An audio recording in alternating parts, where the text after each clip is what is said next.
When working with a standard dissolution system, we often say that the system is compatible with USP apparatus 1, 2, 5, and 6. Apparatus 1 is baskets and apparatus 2 is paddles.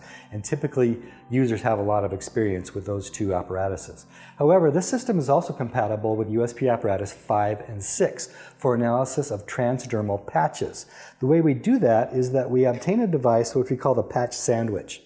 With this device, we simply insert the patch with the active side in this direction underneath this Teflon screen. We can then insert this device into our standard vessel with media with apparatus 2. During the analysis, the active ingredients will diffuse from the patch into solution where we can take our samples and do our traditional analysis. Now, we do have to add another device, which is a spacer, which lifts the paddle slightly because we have to maintain a distance of 25 millimeters between the bottom of the paddle and the patch surface. So the spacer enables us to do that in a calibrated and reproducible manner. Now, for transdermal patches that have a diameter larger than this cylinder, we have USP apparatus 6. USP apparatus 6 is reciprocating cylinder, rotating cylinder.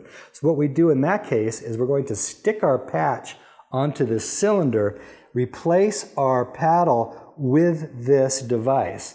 This device will then rotate in solution. So the patch is stuck onto this cylinder with the active side facing out. We have an option to make this cylinder actually bigger.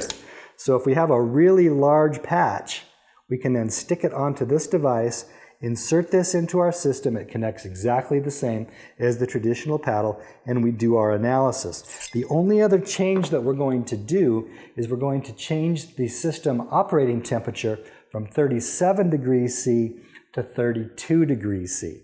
That's because 32 degrees C is more biosimilar to what's going on my skin when I apply a patch directly to that. And again, whenever, to the extent that we can when working with dissolution systems, we want to use conditions that are biorelevant or biosimilar.